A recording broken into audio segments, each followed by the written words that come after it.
คนมือที่ทำมาพบกับน้องมีสีโซเชียลน้องมือที่ทำมาลิ้นยูฮีนี่ไงจังหวัดเต็กบ้านนนทาเนาะอยู่ประเทศลาว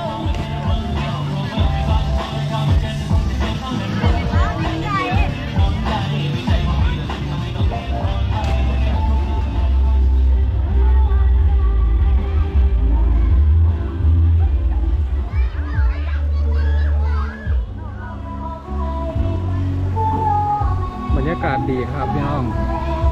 บรรยากาศเต็กธรรมศาสตร์ดีแล้ว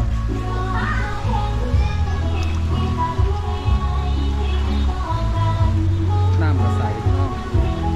น้ำเกี่ยวเลย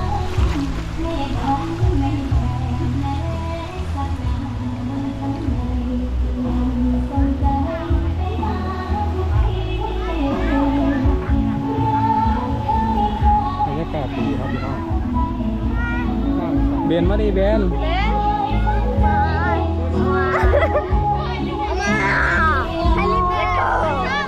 สบายดี ไม่ดีม่วนครับม่วน สบายดีไม่ได้เอามาตัดเต็กสบายดีทุกคนมื้อนี้เขามาตัดน้องประเทศลาวตัดเต็กบ้านเปิดทาส ม่วนมาม่วนมา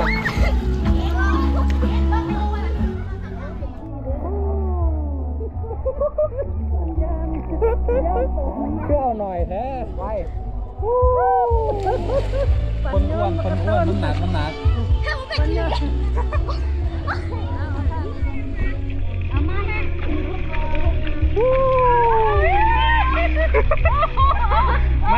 มาอีกพอไปยัง ไม่กล้าสิครับเอา เดี๋ยวมาหา มันเลิกบ่ล่ะบ่เลิกใครบ่เลิก พี่ไปหาบ้าง ใครมาใครรถมาเลยเฮ้ย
บ่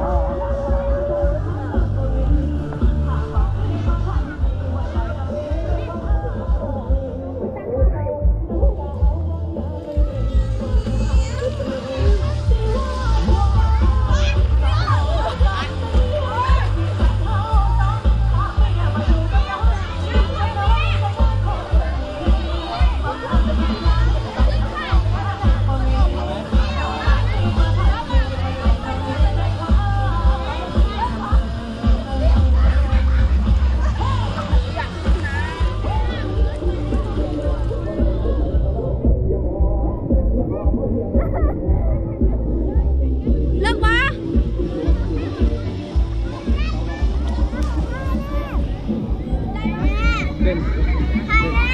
เต้นก่อนเป็นหนาวใช่แม่เร็วใช่แล้วไม่เอาแต่หัวเขาตีเลยว้ายสูบค่อยลงระยะไปทั้งชิ้นเลย ครับ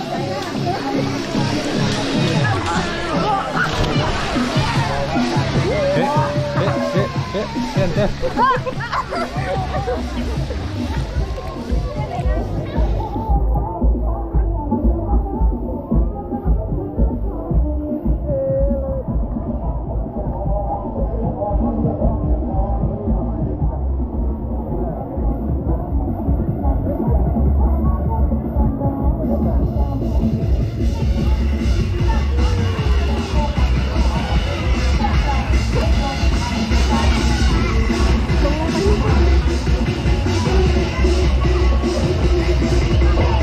ว่าสิต่างคนได้ไหม